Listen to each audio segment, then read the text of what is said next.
Hi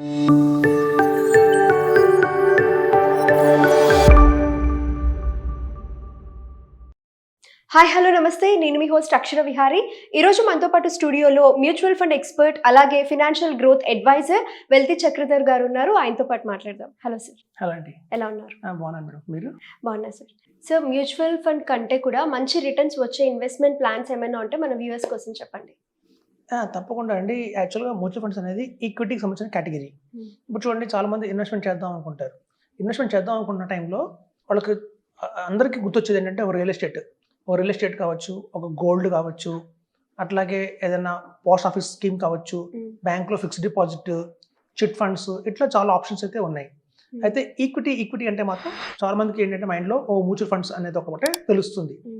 కానీ యాక్చువల్గా ఏంటంటేనండి, ఈ అయితే కంపెనీస్ ఉన్నాయో, నిప్పాన్ కావచ్చు, ఐసిఐసిఐ ప్రుడెన్షియల్ కావచ్చు, ఎస్బీఐ కావచ్చు, లేదా మోతిలాల్ ఓస్వాల్ కావచ్చు, ఇట్లాంటివన్నీ అందరూ మ్యూచువల్ ఫండ్ కంపెనీస్ అనుకుంటున్నారు. కాదు, యాక్చువల్గా మ్యూచువల్ ఫండ్ కంపెనీస్ కావు. వీటిని అసెట్ మేనేజ్మెంట్ కంపెనీ అంటారు. అంటే అసెట్ మేనేజ్మెంట్ కంపెనీ అనే ప్రతి కంపెనీ దగ్గర మ్యూచువల్ ఫండ్స్తో పాటు ఇంకా అదనంగా ఇంకో 2 ప్రొడక్ట్స్ కూడా ఉంటాయి. ఆ 2 ప్రొడక్ట్లు ఏంటంటే, ఒకటి పిఎంఎస్, ఇంకోటి ఏఏఎఫ్ అంటారు. అంటే ప్రతి ఒక్క మ్యూచువల్ ఫండ్ కంపెనీస్ ఏదైతే అనుకుంటున్నారో అసెట్ మేనేజ్మెంట్ కంపెనీ, సపోజ్ మనం మోతిలాల్ ఓస్వాల్ తీసుకుందాం, లేదా నిప్పాన్ తీసుకుందాం. నిప్పాన్ దగ్గర ఏమవుతుందంటే మ్యూచువల్ ఫండ్స్ ఉంటాయి, పిఎంఎస్ ఉంటుంది, ఏఏఎఫ్ ఉంటుంది. 3 కేటగిరీలు ఉంటాయి. ఇప్పుడు మీకు మంచిగా ఇంకా బాగా అర్థం కావాలంటే మనం ఒక ఎగ్జాంపుల్ చేద్దాం.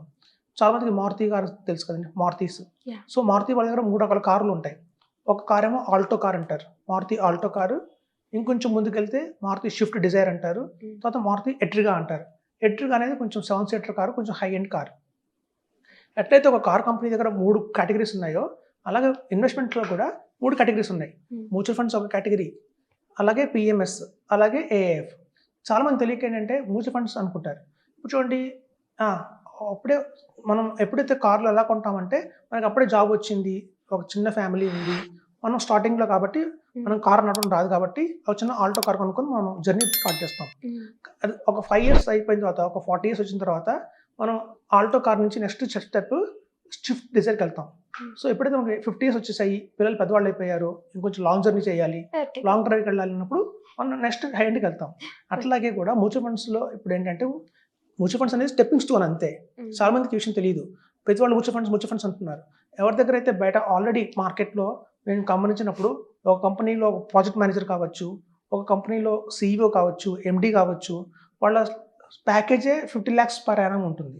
వాళ్ళ ప్యాకేజ్ 1 crore ప్యాకేజ్ ఉన్న క్లయింట్స్ కూడా ఉంటారు, కొంతమంది ఉంటారు. సో వాళ్ళందరూ కూడా మ్యూచువల్ ఫండ్స్లో ఇన్వెస్ట్మెంట్ చేస్తున్నారు. యాక్చువల్గా మ్యూచువల్ ఫండ్స్లో వాళ్ళకి సంబంధించిన కేటగిరీ కాదు. ఎవరి దగ్గర అయితే కొంచెం ఎక్కువ అమౌంట్ ఉంది, నేను బేర్ చేయగలుగుతాను అన్నప్పుడు పిఎంఎస్కి వెళ్ళిపోవాలి. ఈవెన్ మ్యూచువల్ ఫండ్స్లో కూడా కొంతకాలం ఇన్వెస్ట్మెంట్ చేసిన తర్వాత ఈ కార్పస్ ఏదైతే ఉందో, కొంచెం ఒక 50 lakhs అయింది అనుకోండి, వెంటనే పిఎంఎస్కి జంప్ అయిపోవాలి. ఎందుకంటే పిఎంఎస్లో అధికంగా రిటర్న్స్ వస్తాయి. మ్యూచువల్ ఫండ్స్లో 15% రిటర్న్ వస్తే, పిఎంఎస్లో 18%, 20% వస్తుంది. అదే ఏఎఫ్లో 25 to 30% కూడా వచ్చే ఛాన్సెస్ ఉన్నాయి. సో కాబట్టి ఏంటంటే రిటర్న్ అనేది మారిపోతూ ఉంటుంది అనమాట. సరే, చాలామంది అనుకుంటారు, ఒక 25-50 lakhs అంటే కొంచెం పెద్ద అమౌంట్, మనకి ఇటు ఆల్టో కార్ కాకుండా, అటు షిఫ్ట్ కాకుండా మధ్యలో ఇంకో ఏదైనా ఉందా అంటే వ్యాగ్నార్. ఇప్పుడు చూడండి, కొంచెం ఈ రెండింటి మధ్యలో వ్యాగ్నార్ ఉంటుంది. అలాగే ఈ వ్యాగ్నార్ ప్రైస్లో మనకి స్మాల్ కేస్ అనేది వస్తుంది. స్మాల్ కేస్ ఎలా ఉంటుందంటే, మినిమంగా 2 lakhs నుంచి కూడా లంసంగా ఇన్వెస్ట్మెంట్ చేయొచ్చు. 2 lakhs, 3 lakhs, 5 lakhs అలా ఇన్వెస్ట్మెంట్ చేయొచ్చు స్మాల్ కేస్లో. సో పిఎంఎస్ నుంచి మించి రిటర్న్స్ ఇచ్చేవంటే ఈ 3 కేటగిరీస్ ఉన్నాయండి. మ్యూచువల్ ఫండ్స్ కంటే మించి రిటర్న్స్ ఏమైనా ఇచ్చాయి అంటే అది స్మాల్ కేసు, పిఎంఎస్, ఏఏఎఫ్. సో ఇవి కూడా సేమ్ నిప్పానే హ్యాండిల్ చేస్తుంది. సో నిప్పానే హ్యాండిల్ చేస్తున్నప్పుడు ఒక మోతిలాల్ ఓస్వాల్ వీళ్ళే, కొత్త కంపెనీస్ ఏం కావు, ఈ కంపెనీస్నే అవి కూడా హ్యాండిల్ చేస్తాయి. కాబట్టి చాలామంది తెలియక, ఇప్పుడు మనకి చూడండి, ఫర్ ఎగ్జాంపుల్ మ్యూచువల్ ఫండ్స్లో ఎవరన్నా 5 lakhs ఇన్వెస్ట్మెంట్ చేశారనుకోండి, ఒక 10 ఏళ్ళు ఆగిన తర్వాత ఆ 5 lakhs మనకి ఎంత పెరుగుతుంది, ఒక 5 years తర్వాత అని చూస్తే డబల్ అవుతుంది. మ్యూచువల్ ఫండ్స్లో మనకి ఏంటంటే, పెట్టిన 5 lakhs 10 lakhs అవుతుంది. అదే కనుక ఒక స్మాల్ కేస్లో పెట్టారనుకోండి, 10 lakhs ప్లస్లో 12.5 lakhs అవుతుంది అనమాట. సో చూస్తే మీకు ఇక్కడ పెట్టిన 5 lakhs, కానీ మ్యూచువల్ ఫండ్స్లో పెడితేనేమో 10 lakhs అయింది, స్మాల్ కేస్లో పెడితే 12.5 lakhs అయింది. అదే పిఎంఎస్లో మనకి ఏంటంటే మినిమం 50 lakhs పెట్టాలి కాబట్టి, అది నెక్స్ట్ మనం రాబోయే రోజుల్లో చెప్పుకుందాం దాని గురించి, అది ఇంకెంత బాగా రిటర్న్ ఇస్తుంది అనేది. సో కాబట్టి ఏంటంటే, ఈవెన్ పిఎంఎస్లో చాలా తెలియదు ఏంటంటే, ఈ స్మాల్ కేస్లో మన ఎస్ఐపి ద్వారా కూడా ఇన్వెస్ట్మెంట్ చేయొచ్చు. 25,000 రూపీస్ పర్ మంత్ ఎస్ఐపి చేసే వాళ్ళు ఎవరైనా ఉంటే కనుక, నా ఉద్దేశం ప్రకారం మ్యూచువల్ ఫండ్స్ కంటే కూడా మనం స్మాల్ కేస్లో ఇన్వెస్ట్మెంట్ చేసుకుంటే లాభాలు అయితే అధికంగా ఉంటాయి. ఓకే. ఎందుకంటే మనకు మ్యూచువల్ ఫండ్స్లో తెలియకుండానే ఫండ్ మేనేజర్ ఏం చేస్తారంటే ఆల్మోస్ట్ ఒక 100 స్టాక్స్ కొంటారు. సో 100 స్టాక్స్లో మీరు ఎట్లేదంటే ఆ 100 స్టాక్స్లో నిజంగా మీకు రిటర్న్ ఇచ్చేది ఎంత అంటే ఓన్లీ 30 స్టాక్సే ఉంటాయి. మిగతా బ్యాలెన్స్ 70 స్టాక్స్ పెద్ద ఉపయోగం ఉండవు.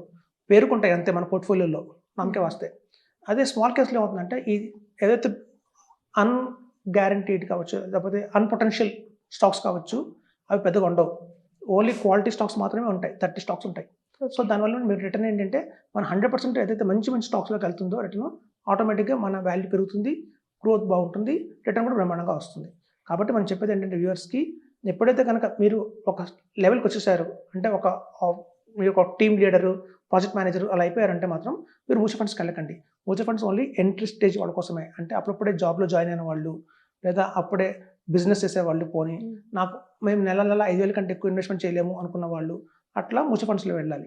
ఎప్పుడైతే మీకు మ్యూచువల్ ఫండ్స్‌లో ఇన్వెస్ట్మెంట్ చేస్తూ నా దగ్గర ఆల్రెడీ కార్పస్ బిల్డ్ అయింది, ఒక 2 lakhs కార్పస్ బిల్డ్ అయింది అంటే మాత్రం ఆ 2 lakhsని స్మాల్ కేస్‌కి షిఫ్ట్ చేయండి. మీకు రిటర్న్స్ అయితే బ్రహ్మాండంగా కనిపిస్తాయి. సో ఎప్పుడైతే మీ దగ్గర ప్రెజెంట్ అవగాహన లేదు, మీ దగ్గర బ్యాంక్‌లో ఒక ఎఫ్‌డి ఉంది, 10 lakhs ఎఫ్‌డి ఉంది. ఆ 10 lakhs ఎఫ్‌డిలో ఒక 5 lakhs పెట్టండి స్మాల్ కేస్‌లో. మీకు తెలుస్తుంది డిఫరెన్స్.